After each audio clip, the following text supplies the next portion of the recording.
Fenna kesezo obudde nga tuli balamu sijja kulema kubajjukiza endakera programu zaffe zino muzisange ku YouTube channel yaffe eyo SWOP UG with POGM USA musobola kubanga muziraba. Stani alina omulimu gwakola okuzirwanyisa naye mugende musubscribinge muhabo obyokuyiga bingi nnyo tuze tuyiga wano eno temubimisinga mbegayiridde mukama abawo omukisa olwekyo mpozi tubuuzaako bakadde bafakedde ku Moon TV ab'olulango abekatikamu amanakaddu busi kavumba inginiya n'abalala bangi nnyo esijja kuddamu kwogerako obaoliawo olwakadde naye mbebaza nnyo mwenna mwanyinaze Sister Lydia Mirembe mukama akujjanjabe oli mugonvugonvu naye katukusabira mukama akujjanjabe osuuke. So bwekityo tugenda kuba tutandika programu yaffe n'okusaba nga enteekateeka bulijjo bweri tumala okusaba ate era tutandike tugenda kuyiga ku byobulamu katono nnyo tulyoke tugere ku vidiyo zaffe ate oluvannyuma tubeeko bye tukubaganyako ebirowoozo bitono nnyo programu etambule nga bulijjo bwetambula. Katusabe.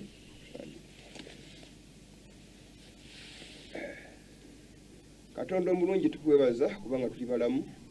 si lwa magezi gaffe ne lwa kisaakyo. Tubaza omwoyo omutukuvu atuluŋŋamizza era atuluŋŋamya. Tugenda kuyiga ekigambo kitusaba otuluŋŋamye abawuliriza abawa omukisa naffe ababuulira ate lusiwa ekisa okubiteeka mu nkola. Tusabira enteekateeka y'omulimu guno ku TV eno eya Moon TV ogirabye omukisa ne station eno ate era ne bonna abakoleramu okulaba nga omulimu guno gugenda mu maaso balabye oba omukisa oguva gy'oli. Yongera ensawo z'abo bonna abagala okugabirira osobola okufuna ensimbi bagabirire n'omutima ogw'okwerekereza n'ogw'okulumwa kulobulungi bw'omulimu gw'okuba ngugenda mu maaso. Tusenga tukwegayirira mu linnya eddungi Yesu Kristo omukozi waffe.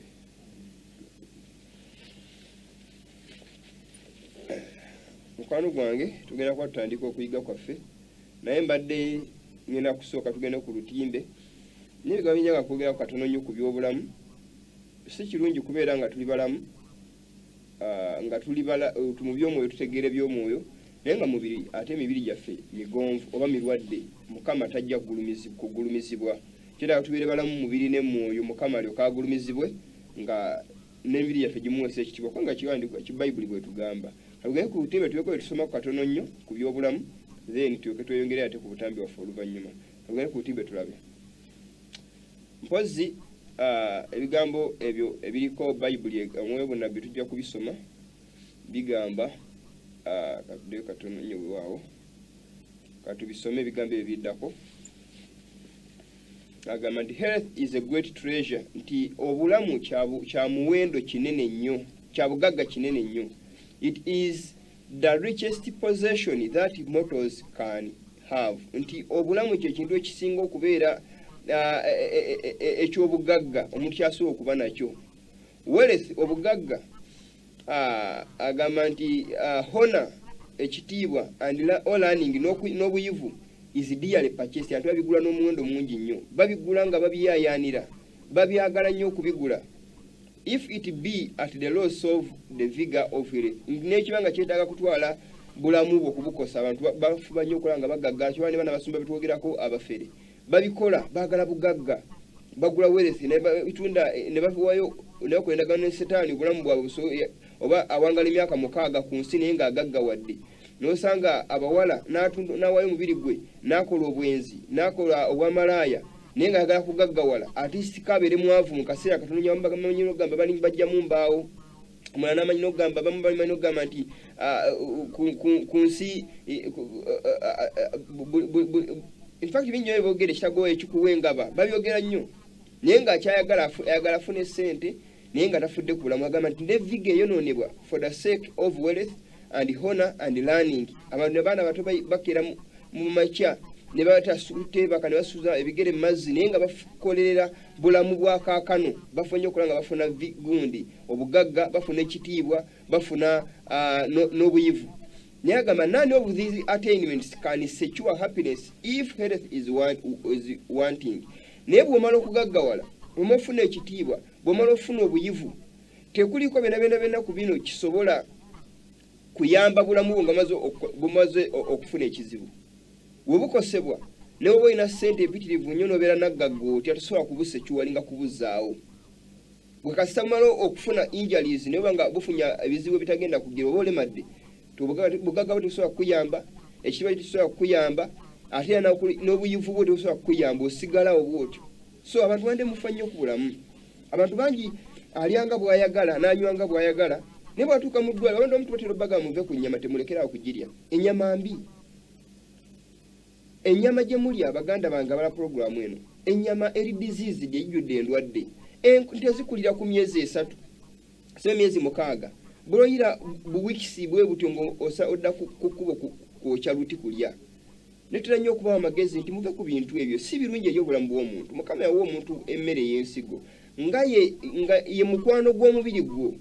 From creation Mukama yatonda emmere y'ensigo nga ibwe bulamu bwo. Even Bible yita herbs mu luberebere Mukama ng'agiwa Adam. Every green herb kitegeeza ddagala. So bwe bulamu bw'olya bino ebintu tubirya kuwoomerwa, kusika kifi, kulya ku ssavu, kuwuta kasupu, kuwoomerwa, naye temuli bulamu okujjako tusombererwa dde okuzijjiza mu bulamu bwaffe. So tulaba nga twonoona obulamu bwaffe, abantu bangi boonoona obulamu bwabwe naye nga babwonoona kubanga bawoomerwa. Naye otuuka okulwala ogenda mu ddwaliro omusawo agamba nti kati va ku bino naye nga wandibadde wakikola dda before n'okuuma obulamu bwo. Okubeera n'obulamu obulungi kiri layisi nnyo naye ate okwonoona obulamu kya bbeeyi n'okubujjanjaba kya bbeeyi.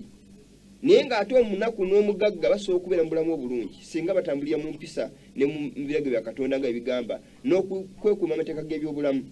Kubanga omuntu talowooza nti olw'okubanga omala galyanga bw'oyagala onywanga bw'oyagala Mukama ali kusonyiwa. Ndi Mukama era Mukama akebera mitima era Mukama yagamba mulinnya ku njabe ez'obusagwa ng'oziraba zaasamye n'oganze kantekeyo ekigere ng'ogamba za busagwa tewali buzibu. Kabi kanene kalugende maaso tulayo ku lutimbe ekyandikibwa ekiddako. Tugenda maaso Pawulo agamba abooluganda mu Yokaana ebbaluwa eyokusatu agamba bw'ati lunyiri Yokaana ebbaluwa eyokusatu ndowooza tujja kujja ebigambo ebyo. Agamba n'amaaso tujja kujjawo contacts. Agamba nti beloved abagalwa, I wish above all things nti njagala mu bintu byonna that thou mayest prosper, mulabe omukisa, and be in health, mubeere mu bulamu. Yokaana ebbaluwa eyokusatu essula esokonyirwa 2 nti abooluganda abaagalwa okusinga mu bintu byonna njagala mubeere njagala mulabe omukisa, and be in health, mubeere mu bulamu, even as thy soul prospereth, nga n'emmeeme zammwe bwe ziraba omukisa. Abooluganda abalaba puroguramu baganda bange Mukama ayagala tubeere mu bulamu obulungi nga bw'ofuba nnyo okulaba ng'oleka obubbi ng'oyagala Yesu Kristo abeere omulokozi wo n'omubiri guno gufeeko. Katonda tagenda tula mu yeekaalu nfu, tagenda tula mu yeekaalu mbi, tagenda tula mu yeekaalu nnyonoonefu. Emibiri gyaffe gijja tusaliza omusango, tujja kusubwa eggulu lwa mibiri gyaffe endya gye tulyamu n'ennywa gye tunywamu kubanga tugaanye okwerekereza Yesu Kristo. Yatuuka n'agamba omuntu olaba nga mulamu mmere yokka bamukema okulya emmere asiba ennaku 40. Naye ndowooza awo yandibadde afuulirawo omugaati n'alya kubanga yali amaze okumalako ekisiibo kye. Naye agamba nti omuntu aba nga mulamu na mmere yokka naye na buli kigambo ekiva mu kamwa ka Katonda, which means Mukama agamba nti kino kireke ekikufuula okuba omulamu. So si bino byogamba nti munne nina okulya ate munne naakola ki bwe siiteekeyo enjala ejja kunzitira. N'agambye no, ekikufuula omulamu buwulize era ekigambo kya Katonda kyekyokka ekikuwa obulamu obulungi, so si byolya, so si kuteeka mmere mu kamwa nti ekikufuula omulamu. Ntya nnyo ogamba abantu ekigambo kino nti okuyita ku kkubo nga weegendereza nnyo nga weekuuma nnyo emmotoka obutakutomera si ekikutaasa okutuuka obulungi, naye ekikutaasa obulungi kweteeka mikono gya Katonda ne weegendereza ng'otambula. Mukama n'akuyamba n'ofusaayo ebirowoozo. So mu bintu byonna ebisinga Mukama butubeera ekigambo kya Katonda okwegendereza temperance musingi mulamba mu Bukristaayo. Okwegendereza kintu kikulu nnyo. However much oyinza osoma mu Bible ng'agamba nti kino kirye kino kinywe, yes kisobola okubaamu, naye ate wekiba nga kirina obulabe tumala galya. Bayinza okugamba nti muna enkoko nnongoofu n'osangako oli n'ateekako obutwa noga yeyadde kuliko obutwa naye nnongoofu. Mukama ajja kumprotectinga kanjirye n'olya naye kyekigenda ovaamu olowooza kigenda kuwonya kubanga nnongoofu obutwa nawe obufuuka obulongoofu olw'okubanga ekyolya kirongoofu. Nedda, niyo obulabe birimu ebintu ebaganda bange. Njaba etakwana obutambi bannasayansi nga babawo amagezi. Omanyi abantu abasinga mwaganyu bano ba professors nga babagamba ebigambo bino abali mu mataawo ameeru naye fe ababikula Bible tutali kugamba abo enjigiriza bali no, for the sake of your life muve ku bintu ebyo. Soda mu mwesonyiwe mbibagamba bino ebigambo muve ku bintu ebitalina bulamu mu byo kubanga paati ku bulamu bw'omukristaayo yeekaalu ya Katonda gyo mwali. Mpozi tujja genda ku lutimbe nate tweyongereyo. Otudda ku lutimbe mulaba ndowooza ennyama eyo. Ennyama emujjala bwefaanana abantu abasinga bali ebintu kyembadde mbagambako n'omuntu n'alya ennyama naye nga afaaga kangifume ebintu ebisinga tebakyalongoosa nnyama ku katale oba osobola omugira bamutemera ebintu ng'ebyo ne gitematema ennyama nebamuwa n'atwala ewaka n'afumba n'alya naye golooza obulamu obuwayi biki ebyo ate ng'entu ezisinga ndwadde abasawo batera okugamba bakebera ebisolo baba bawanguzi n'awandika ebbaluwa nguzi yokka olwagula ente eyo begenda kufa esambagala ne bagigula oluusi beemaze n'okufa n'ayita omugundi n'amuwamu sente zamuwadde aleme ne bagiteeka katale ne bagitunda. So abantu balekerawo okudda okukulumirirwa nange tebakyannumirirwa wabula buli muntu kati yali afa ku byanfuna bw'oteefaako tebagenda kufaako. Eddagala mulimanya eddagala libadde likuumanga ente ebisolo ku gundi ku bbuca bebazenga batugamba badde bateekako eddagala liri mirambo simeye kugoba ensowera amata bateekamu ebintu binene bitali nabulamu yadde mu byo chemicals obutwa obukuuma emirambo ne babuteeka mu mata gwonywe ne gabeera mu dduuka okumala ffe twalanga amata gafiira mu nnaku gasobola enkirane ne gafa naye omuntu n'abeera n'amata ne bagapaakinga mu bipaayinta ne gabeera omu okumala emyezi n'emyezi olowooza oli akyonywa ki. So tugenda tulaba ebisolo ebyalinga ku nature nga kubikulidde bigenda biggwaawo. Kati n'ente zaffe zaali ennungi zitwanywangamu amata amalungi kati zikulira ku mpiso obutagikuba mpiso kakula kalwadde. Enkoko zaffe enganda kano zitazikuweebwa ddagala lineeno vitamins na chemicals zineeno. So emibiri gy'ebisolo they are no longer safe. Baganda byonna ebigambo byagamba naye Mukama yabawa amagezi okwegendereza kintu kikulu nnyo. Otherwise ebyandiko byasomera Marko 16 semanyimbu nga before akiza n'abatiza naye ennyiri esooka before 16 agamba nti munalinya kwenjabe z'obusoga tezibakolenga kabyantu beesize ennyiri yezo ne bagenda mu bubi mu manyo ga setaani nga tebalina na kwegendereza. Omuntu n'aleka n'okudda ku kibi Mukama yantaase yali alya doodo yali alya ebitula kati ndya kanyama naye nga byobadde ogamba mbu wawona ebizibu mwe muli obulamu mwana wattu. Baganda bage mwegendereze setaani musiru katudde ku lutimbe tumaye ebigambo bineeno ne ku nnyamba ngenda babuuliza katono nnyo ate oluvannyuma tweyonge tumalirize mpozi tuvaawo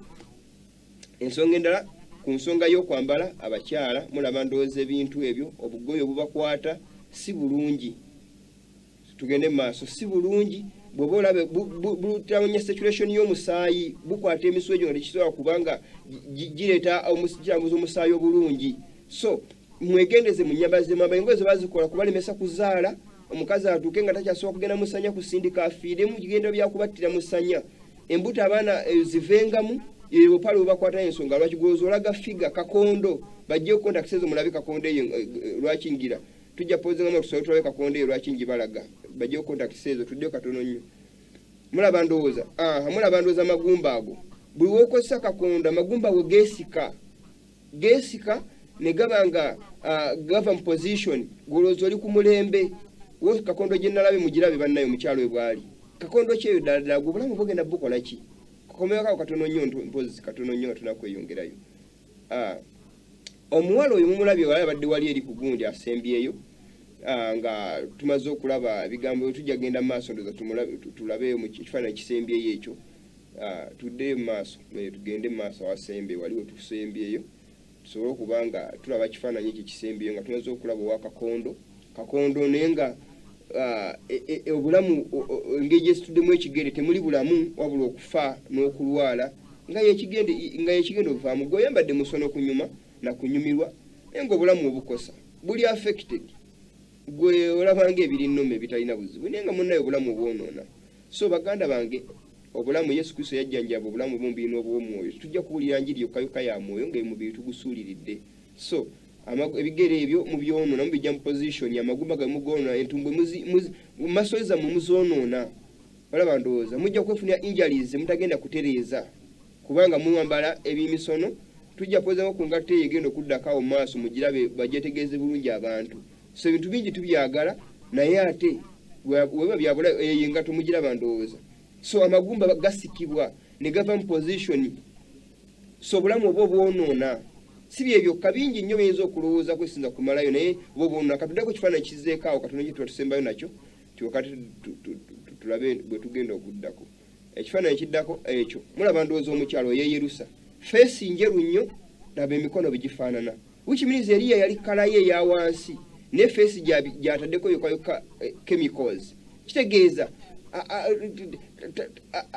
omubiri gwe sero zaawo zayonoona kuba mukama baya kutonda ng'oli muddugavu buli woyagala weeyerusa ove mu kala yo oyerukemu oba olina kyoyonoona ku bulamu bwo kyebataabuteekamu katonda gwe yatonda nga mweru alina kuba mweru omuddugavu alina kuba muddugavu bwekyo ogundiza sero zibwe ziri kabiwogezako okugyamu sero ezo ozitte gwoyeruke oba ogenda kwereetera kansa chemical ezo zijjudde cancers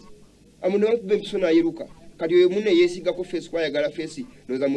akuula ayagala feesi erabike bulungi naye nga tamanyi nti obulamu abukolaki abukosa mpozi nga ngenda somako wano ku bigambo bitono nnyo nga mulaba omukyalo oyo ebigambo biri mu kitabo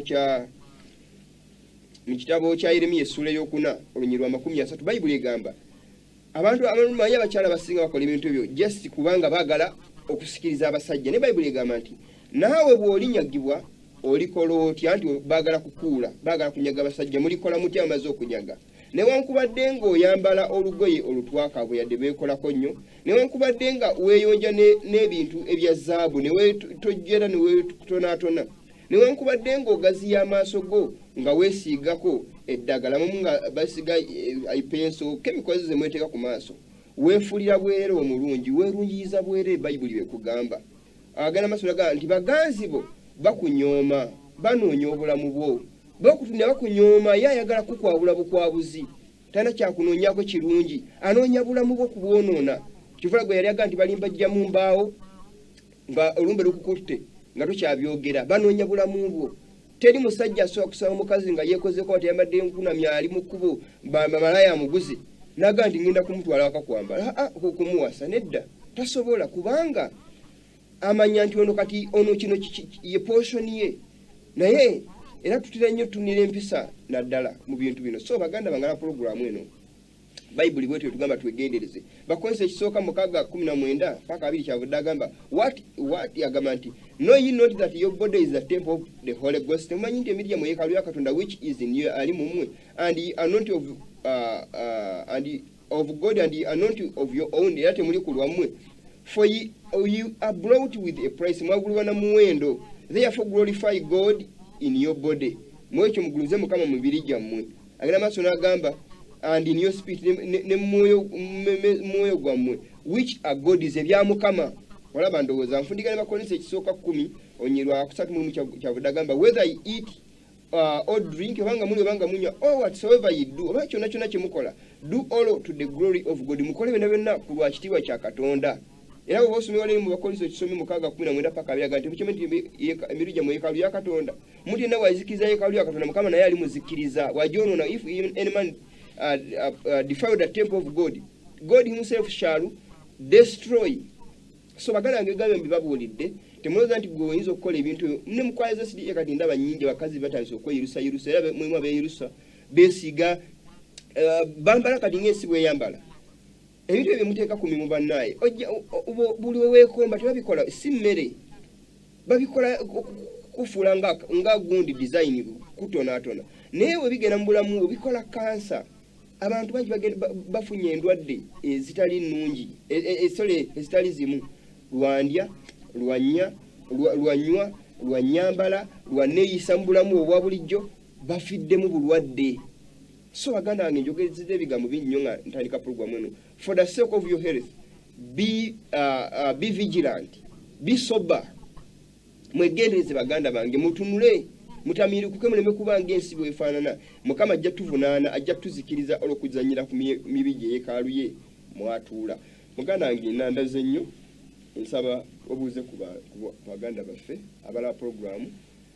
era akaseera kano kakozesa nga tutona kugenda ku lutimbe kulaba katambi akaddako twongera okubaanirizako omukama waffe Yesu Kristo ekisa kya Katonda ekibakuumye ate naffe ne kitukuuma. Wow. Tusaasira Abaganda baffe abanakunaku naffe ebiseera nga bitulumaaluma kuba nti enjogera si ennungi ennyo ekiri awo. Ate Baganda baffe baafunye akabenje sayidi zeeyo ewanteete Bugerere. Abamu ne batuuka n'obulamu amagulu gamenyesa ala baafudde, so twongera okubasaasirako kimanyi nti nga tusaasirako twasobodde kujja kuziika naye tuli wamu nammwe mu kunyolwa. Bayibuli etugambye nti kye tukola tukikole olw'okusiimibwa Katonda. Endabeko kitukoze bunyo nti Baganda baffe bangi ate ng'olwisi abamu bano abakristaayo mwana olwisi wa musumba mwana wa mukadde naye olw'okuba mwana manyi nti eddiini eri waka bw'atambula kuba mu nsawo atambula mu n'engoye ekika ekirala n'aba njakambalira eri kyova olaba nkyatukola bubinza z'omu kubasooka okuvayo gamba nti singles day out eri mu SDA ne bateekateeka omukolo gwa ya setaani naye bangi bakirinyamu eggere ne bagamba nedda batulaba bubi naye nga tubagamba akasente akasonda kubanga omwana w'omugamba nti leero singozidde sente zaziwayo mangu nnyo omwana azinoonya wonna ate kanabazadde ku pressure amanye agenda ku bwenzi na bukaba naye omugamba nti waliwo omulimu gwakutina okugenda mu maaso asa kujade n'ekikumi aga nti nze nkyasoma ebyakola sinafuna sente naye wali singozidde bana bambala obuntu nazuula omuvubuka asofuna enamba z'abantu nga nnya bonabona asooka baceekingako ewuwe nalaba anoonyamu nti asaana. Waliwo nalabako disitulikiti emu yali ye Makerere bagenda ku Forest Park beach ng'abakyala b'abasumba naye natuuka eri nti bo babakkiriza bagenda abasumba naye abakyala baatuuka eri nga tebatambalangako bye bayambala baave ne beenenese bungi bomasi niyo okutuuka wali nti no bagenze kuki bagenze out nga obupale bulinga buleeba omuwala oli wadde ayambadde nti kasikaki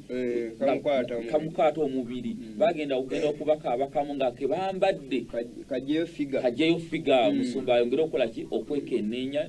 So Baganda baffe buli kimu kye tukikole olw'okusiimibwa Katonda. So twebaza abateekamu ensimbi n'okwebaza Munu TV olw'omulimu gwe tukolamu ddala ogw'amaanyi kubanga gye tubeera okutuuka ku bantu bigambo byange nti bikosa biruma naye TV netubeererawo olw'okuyisaawo ekigambo eky'amazima. So tugongera okukola okugyebaza era kwongera okugiwagira bakola gisasula baleete obulango bwamwe bonna abalina obulango gye balangire TV yaffe Nganzi ya Munu TV kubanga mugiwagirire awo kubanga kyekoze yekoze paati y'okubatuusako ebigambo bino naye mugiddize nga mubawo obulango ebigambo bino ebyobulamu ebyobwereere obifunawo abantu basinga batyo okwogera batyo okukiriza nti okubiraga ku mpewo zaabwe. Omusawo bamugamba gwe omulwadde tomubuulira lwale gwe muwe ddoozi mpolampa tomubuulira ddagala ligenda kumuwonyerezaawo. So fe tubayite ekikolo n'eddagala. So Baganda baffe n'abawagira puroguramu eno tubeebaza era mwongere omulimu okuwagira ddala gweyongera mu maaso. Kimanyi nti abasajja gye bali eyo basajja ba Katonda aba beefula abasajja ba Katonda nga bavujjirira okulaba ekigenda mu maaso naye temweraliikirira ffe weetuyita bagamba nti bwe tuli bagumu Katonda yatukuuma bose batukuuma. Mpozi katugende tulabe akatambi akalala mpozi twakoma wali Kashemere Grace ayogera ku nsonga y'abasumba ye ne Namutebi mundi oguwedde wali omusajja yagamba mbu alina obutambi agenda bushi yalinga saabulaba obuli oli gino ndowooza yabusindika naye katumuleke yamanyi ekirala kyembadde njagala tulabe akatambi kano twakoma Kashemere Grace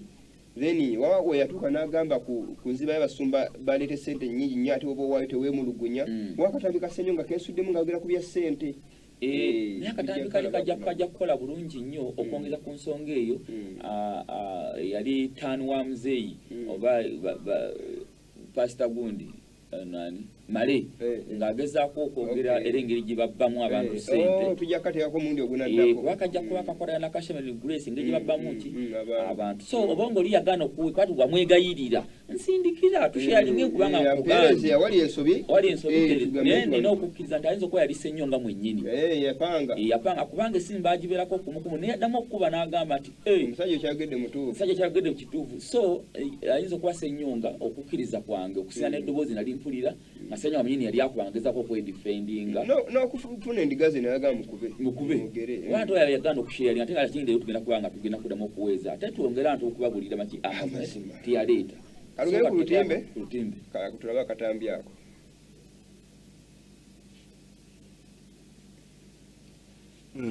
ze jirita zine bbiri na wano jirita bbiri okay okay kati olwebyo bwe yakola bwatyo kyekiddirira nangama kati nze yenze ye kati bwe yamala okusala kiki kyaddirira musaye bugwaja nanunako nateeka ku mwani na gudya okay yamala okusala nakwata emwanyi empeke najisiga ko omusaayi nalya naye ne yesala naye nateeka ko nampani nanga nendya nalya omusaayi gwo naawe n'olya omusaayi mpulira netubeera kyo omuntu ogwo nga sirina kumwogerako ekintu wadde n'ekimu kati nabeera munze naye nange nobeera muye tubeere muntu omu tugenze wa mama Fiina akwanjudde nyine kubanga ndeeta ebintu bye bino ddagala eddagala baliteeka muki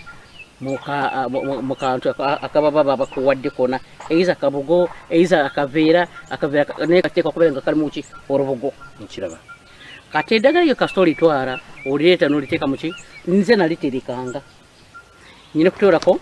butonotono nga nteeka muki mu mazzi ndobwaba nga nsanze nga amazzi bakoze eki bamaze gasena nga nkola ki nga nteekamu mu jirikani 10 ejirikani zabanga 12 nga tulina okumanya nti bwaba nga nteeseemu nyine kukwata filita yange eri nteekemu amazzi nga ndyoka mmere kuva ku geti ya Bulange Mengo mpaka wansi ku roundabout ya Kabaka eddagala eryo tiwala alibuuka n'atagenda wana mutibi kiri bwiki oluusi nasanga abasajja abalala beerawo kati bwabeera nga beerawo abo nabo jjabanga miki misambwa ate misambwa egyo ogwasooka bwenagenda okutanga kusiimulawo yambuuza ng'ogenza okumasira mazzi nakikola nga kiro sawa olumeka nga okutandika 11 okutuuka okutanga 10 11 12 nga omaliriza kyaba nga kiragiro naye ku myaka gyo walinga tokoowa kubanga okuva ku geeti y'e Bulange okutuuka wano ku rawunda ya Kabaka abantu awo nga wabanvu omanyi abakiga tebakoowa gwansooka kasobola omugambe nti kola kino era akikola n'omutima gumu mpulidde kubanga yankozesa nga kimanyi kyagenda kumpa estate yamanju ebyobukobo nali nga sibimanyi kubanga nomwana wange namulekanga mu nyumba okolera estate ya nyumba yamayumba anzye mugaavu otuuse wa mama Fiina akwanjudde ojjengayo eddagala bwenalijjangayo nomuddawo awalala wokubiri nitugenda owa Waswa ekyagwe naye yali musamize naye era mama Fiina eddagala bw'olamu nga abantu batandise kujja nnyo naye olaba nga batandise okukendera ng'akyusaamuuko ku musawo omulogo kati bwetwagenda wa Waswa nga tugenda tutaki nga tunonayo eddagala kati kyatuuka nti ayina ekyamwetaaza ayingira eri bwamala kuyingira ng'amugamba tindeesa omuntu wange anonenga ebintu byange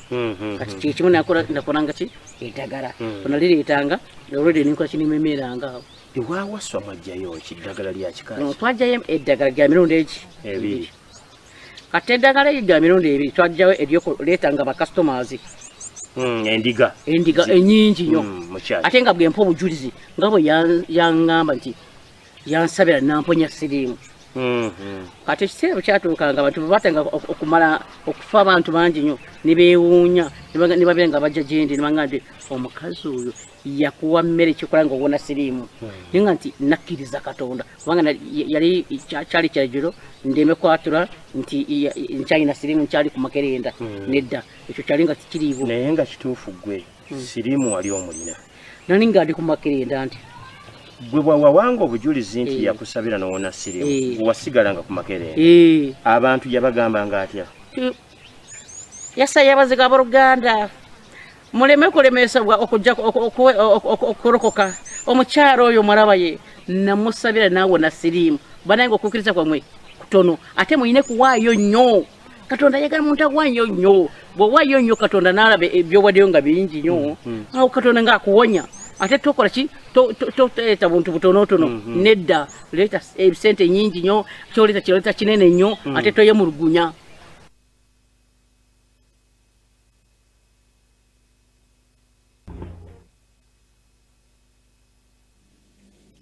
Awo tugenda maaso mpozi tukatulaba akasennyonga tukagatte kwako ng'omukyalo oyo agamba nti bw'owaayo teweemulugunya ssennyonga naye yogera ku kya ssente tulabe namu nti bibakwatagana mu bigambo byabwe katuwulirize era ne ku mulundi oguddako tujja kuleeta Nabbeka Kande naye nga bamuwako bujulizi katugende mu maaso.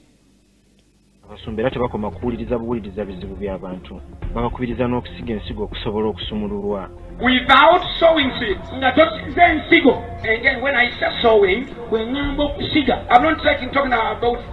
1,000 shillings. So gera nti atosiga olukumi 5,000 oba osiga enkumi z'ettaano omanyi gwe mwennyini. You cannot take 10,000 in a market. Tosobola kutwala mutwalo ng'olina akaveera akanene mu katale and buy anything meaningful. N'ogula ebintu ebijjuza akaveera gwe. If you cannot do anything with 10,000 for yourself, bw'obanga naawe omutwalo tegukyasobola kuvaamu bintu bitegeerekeka, how could you sow that so that God will give you a house? Osobola otya okusiga omutwalo Mukama mbu akuwa ennyumba in 10,000 mu mutwalo akuwa ennyumba ey'obumiliyoni? It doesn't work like that. Tekikola kityo. I'm praying that some of you can be able to pledge $1 million, $2 million, $5 million, $10 million and beyond. Abantu baliwabaliya bakakadde mu 5,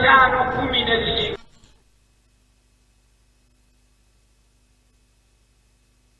Bannange Bayibuli egamba mwaweebwa buweebwa nammwe muweebwa kati ate ebyabalokole oba ebyabasumba kati byakuwaayo nnyo Katonda alyoka akuwe kale ebyo tubyaka kigambo kya Katonda. Bwe mujjeeyo ewa waswa eddagala erisooka lyabaka endiga zijje ekyokubiri eryokubiri lyali lya kusigukula okuweereza maama wa kitaka akola eki akakane kitaka yani balinga bamwita Prince Kitaka mutabani wa Kisingiri kubanga naye yali mulokole mulokole wagondi wa Namutebi kubanga Namutebi yalinga mwode ekifo kya bwerere kya kuweererezaako manya abantu abasinga tebaweeka kitaka ya Namutebi awokubulira enjiri wa bwerere. Okay kati eddagala mulireese nga lyakola ki kyakwata mama wa kitaka aveewo oba afaafe lye kitaka tumuweereze bibye ettaka tulisigazi muleese eddagala ewa waswa lijje lite maama wa kitaka musobole okweddiza ettaka tuweereze bulungi kubanga n'ennyumba gye ninga asuliramu ddala yali yabwerere kati ye kuruga engeri gitwale nga tuleeta eddagala naye twabawangako ne bakola ki ne balya otwabalya esanga ebintu ne bakakana bukakanyi tubenga tukola kye twagala. Ogenze mudijeeyo mulireese tulireese otwalireeta korgo gwenyine yukanti ero twagendanga ki Saturday kiro twagendanga saa 6 ogw'ekiro okoma saa 9 nga waswa abeerawa abeera Kyaggwe side ki eno Kyaggwe eno olugenda gweyogerere emukono genda maaso kati ng'omala ng'ogendayo era n'okufaako kwenyine bwe yafa abasumba abasinga obungi bakola ki bagendayo siuga nti yagendangayo n'abalala bakolanga ki bapastors bagendangayo. Waswa bwe yafa abasumba bagenda okungubaga nga bagenda okungubigirayo omusawo Muganda nguna yali muntu wakatono kwage yabawagiranga nnyo genda maaso kati eddagala tulireese owalireeta obwebisali galinga tubituuse kubanga ebyo yali 2 mu 3 twatandika okuleeta ogyokumusi gukula 2 mu 2 2 mu 3 awali tuleeta ogyokumujja ku nsi aveewo tukole ki tutwale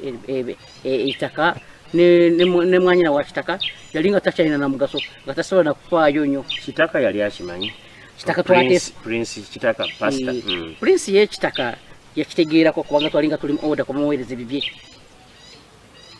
otegeeza okumuweeza abaana be abanaabeera ng'alabirira nga bw'abasiyaga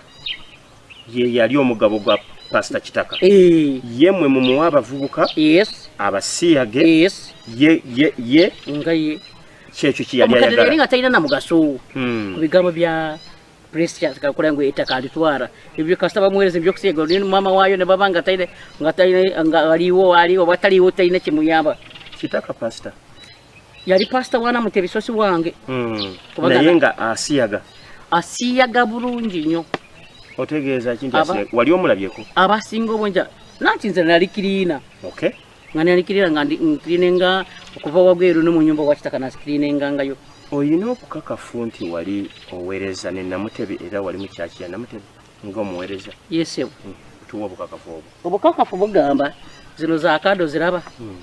Kino ye kadi yange kyenakolerangako. Nze nali nga okola mulimu ki? Nga ani yakuwa kadi? Yali ya Pastor Imelda Namutebi yali Liberty Worship Center. Egamba nti Liberty Worship Center Kashemere Grace Security Guard. Oh. Kati wammanga gwo wa security wasobola okumanya ngeri kitaka gyasiyagamu. Ne mu nyumba natuukangamu n'omunda kitanda natuukangamu. Waliwo olwo wamulabako? Nze kenyine nagendanga mu kinaabiro ky'okugenda kola ki okulongoosa. Ninsanga abaana abasiyaze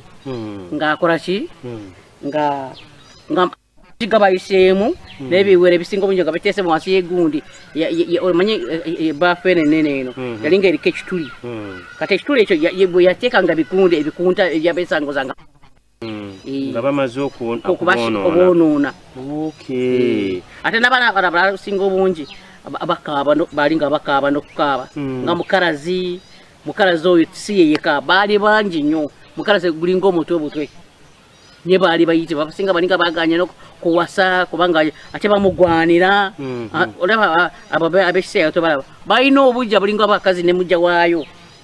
ajja kwebaka wanga ajja kuseeyagaza okitegeera kubanga yabalimbisanga ssente. Kakati ebintu byannange bizibu. Kaakano tuvudde waawo nga tetunnagenda wala. Mujjeyo eddagala ewawaswa lijje lite maama wa Kitaka. Kitaka tafuddeyo kufa kwa maama we ye kassa munaamu w'abavubuka n'abasiyaga bw'ogambye bwe kiri kyekyaddirira kati omukyala yafa maama wa Kitaka bwe twaleeta eddagala ye yali mugezi nnyo n'okusaba yali nga tasabira mu kyaki yaffe eyo olaba eyo bwe naleeta eddagala bonamala kulireeta omukyala yatugobera kubanga naleeta Saturday ekirunga mugenda kukyala nanga amaseeta agakulaba Namutebi wano nakyaki sijagala n'atugoba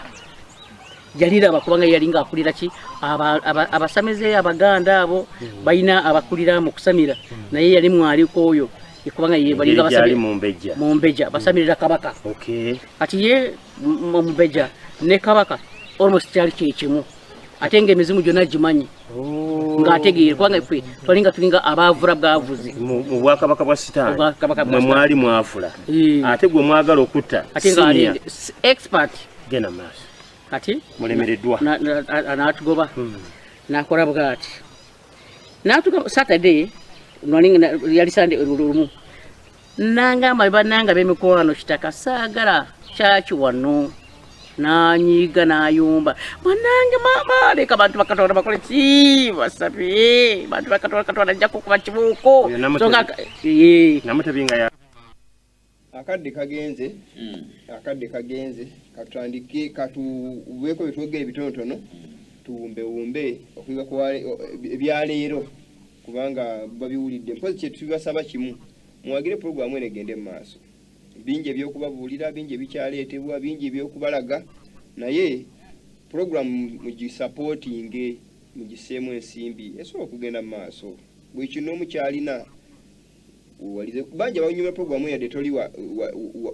kukkiriza kwaffe naye ng'onyuma puroguramu ya Tuesday mwagala okulaba noteeka puroguramu bazita olugambo kati babanga abagala eŋŋambo kakali olugambo luteekemu ssente naye nga tetuleeta ffe olugambo tuze kwazibula maaso naye alulabanga olugambo eruwagire naye ng'akikulu mu byonna ffe tubulira ekigambo kyakatonda kuzibula bantu maaso oba oli awo onojja ng'olaba puroguramu eno onoosobola okutegeeramu ebigambo ebikulu n'ogobera Katonda ssebo. Abantu abo Bayibuli eyogera etya? Bayibuli egamba mu Isaaya essuula ey'omwenda ennyirwa 16 nti abantu abo babakyamya ne bali bennyininyini be bakulemberwa era nabo bakola ki? Bakyama. Kakati muyinza okulaba nga Namutebi nti yeyika nti agende yeyita mukyala wa Katonda era nga asobola ogende wawaswa basobole okugatta obwongo ayongere ku ekyo kyayina ayongere kumanya kuba nga sinza emizimu bo tebanoonya kirala banoonya ssente n'amaanyi naye amaanyi ge boogerako temugamanyi bayinza okwanga namutegeka idde ogwowulidde naye nga n'abalala baki bangi era nga bali eyo era nga musirise busimbi babalya n'ebisiyaga nabagamba wanene wano Kate Farao waliwo kano kanisa gundi bakitasinya Arosias Complex ngodda boti ku Mawanda Road muzimbe gunene nnyo yaisomero ddamba nga bita St. Arosias naye we yafuna ddiiru nti kubanga kulya bisiyaga nagulawo bali ebisiyaga ku Kate Farao bali ebisiyaga saidire nakwero kakati abasajja gye bali nafunako omukisa ogumu sina mukisa nengenda konkyalira ko omu omusibe yali polisi ye Kanyanya nengenda mukyalireko ndabe byabadde bitabali bena obutakanya kati we mu bufumbo bwabwe nengenda nsobola okulaba ensonga zaabwe embeera akasente ate asobola okutereeza obufumbo bwabwe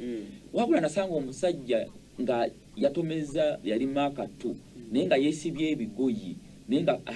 bamulidde ebisiyaga naye nga yegwe mulimu gwe naye nga yagamba budakika tesabanga kyakula kyonna kyonna asaba kaziire mukawe wali akaziire ayongera okuddamu n'akola ki n'afunda oba okuba nga amukozesa ng'okunaaba asobola okufunda naye nga kiki nga baga nti shoti ya milioni 2.5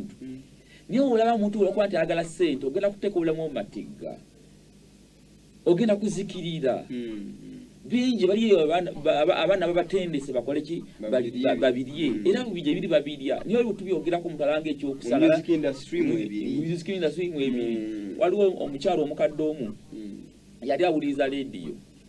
era manyi gy'abeera namugamba nti jajja nti nabagamba baana bange muzze okundabako ntiye naye nawulidde nti ebisiyaga babitongozza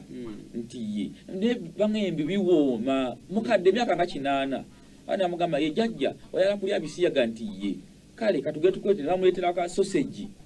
zini za bulya jajja bibine ebisiyaga era we yali ku sausage ne awomerwa era buli agendayo amugati akugambira otondedde ku bisiyaga nya kulya ku bisiyaga bayaga mubuzabuza ne mubulira amazima jajja ebisiyaga bwe kitinebo kinebo yama ebisiyaga sibi yama ebisiyaga sibi era abanyite ebisiyaga bikola ki biwoma batera sausage jajja bibine ebisiyaga bibatongozza biwoma so baganda baffe abantu gye bali abantu balira ddala ebisiyaga abasajja bakatonda ate basinza okuyitamu ate kwanga bawa akasente abasajja abeeyita abasajja bakatonda omusajja wakatonda tasobola kukola bintu omusajja omuyala bagirandira tubuuza egye tubeera naye tebabatte nga musumba mulamba yabuuza nze saamu nze ndi musumba naye tebabatte olanga musumba amanyi nti basumba bandi bakola ki batta gamba ate yafuuse embuzi tasobola kuboggola embuzi teyinza kuboggola ye nga musumba yambuuza saamu tikituufu mwebali omulimu gwe mukola naye tebabatte nga musumba ate abuuza nzi tegeeza amanyi mikwano gye bali kakati kyebuuzisa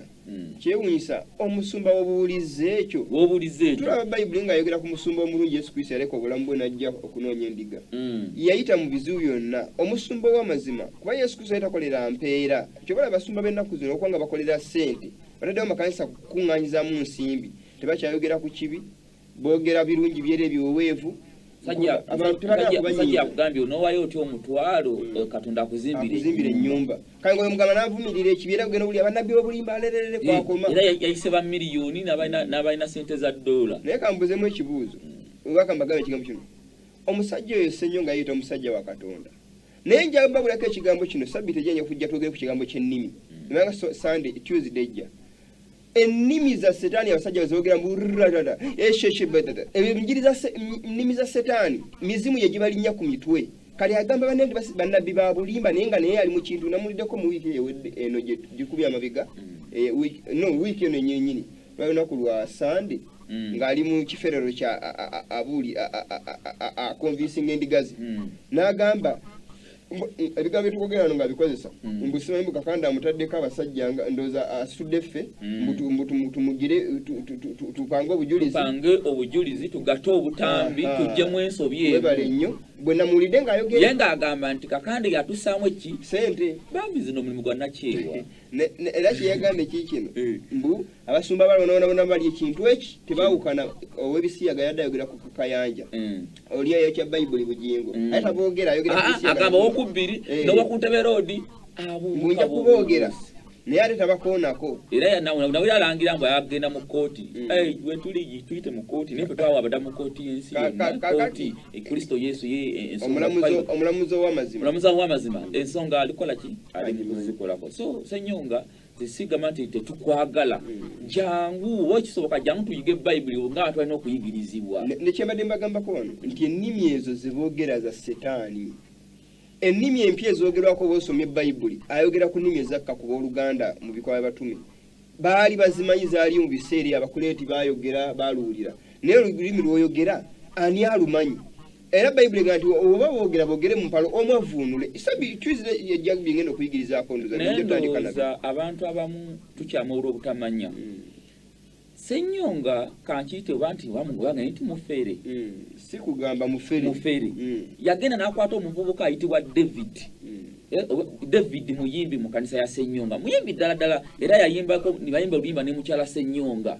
ne bayimba oluyimba David baamukwata bo bennyini olwokuba nti yali ddiru ne bamuteeka ku street nga Bugembe bweyagala nti alina abazadde bamuzaala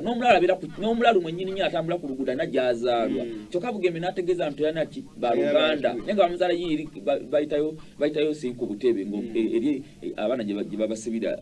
kampiringisa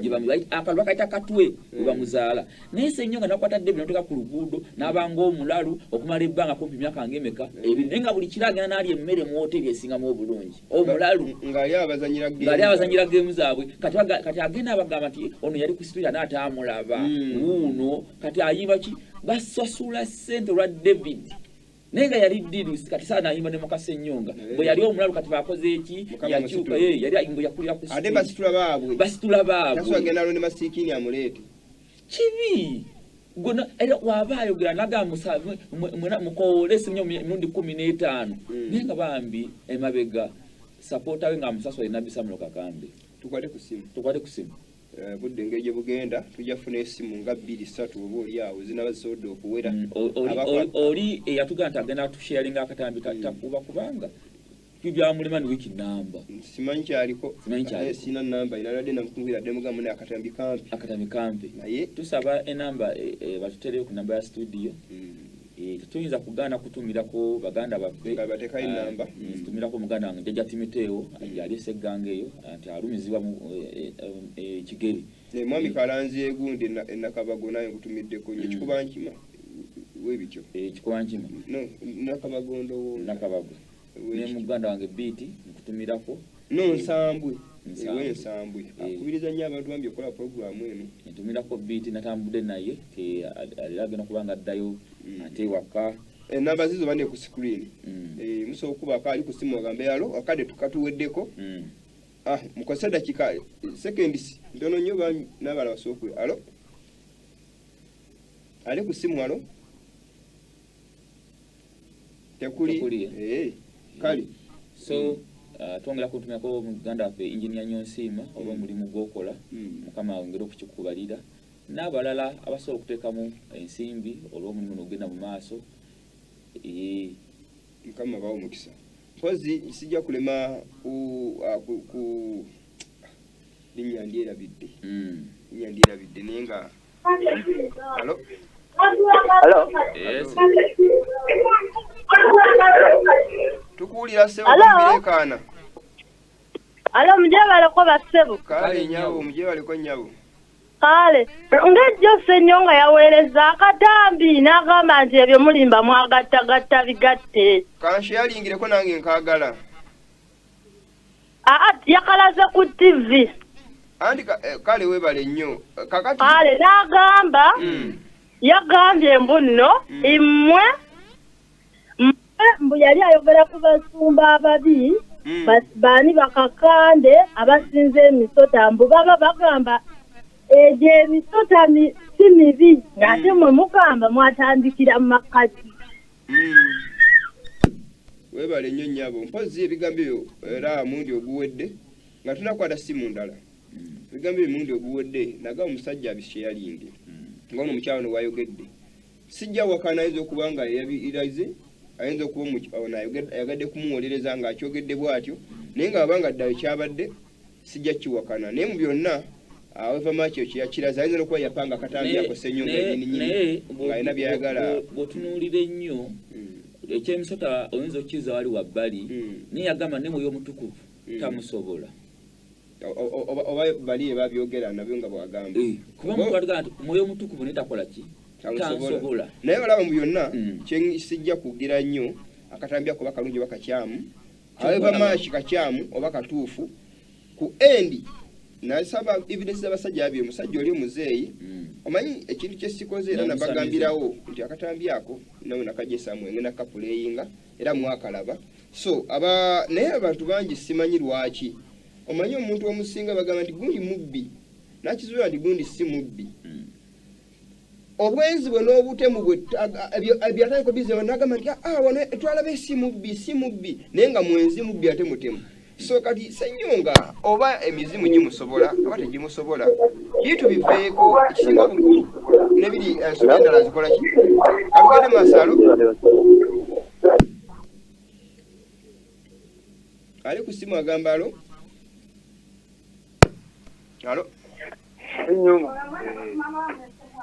Hello. Wasiyo tesa sebo. Wasiyo bulungi sebo, sibera sebo. Mukama fo mulungi yebazibwe. Amina yebazibwe sebo.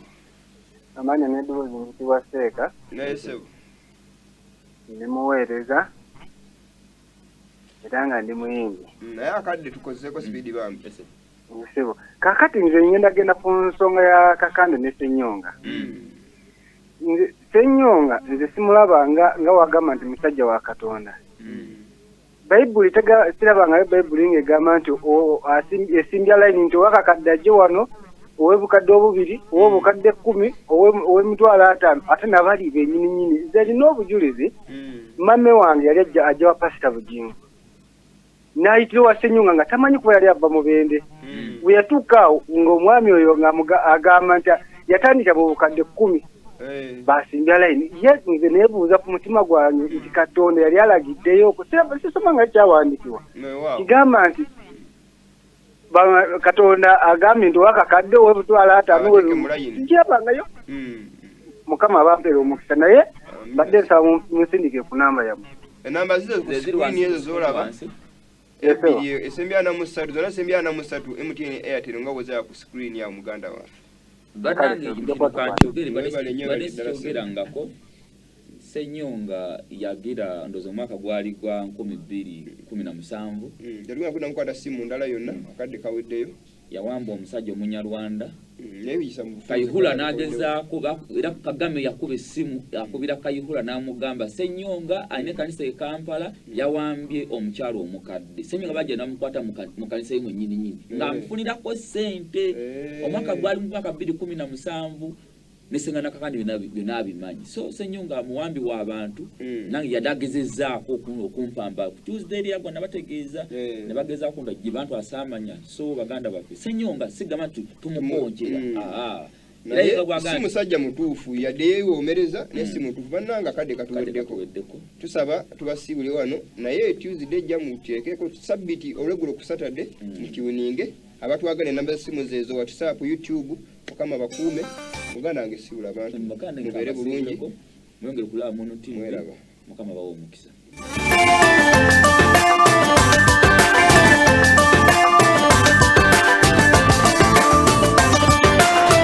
Main TV woli wetuli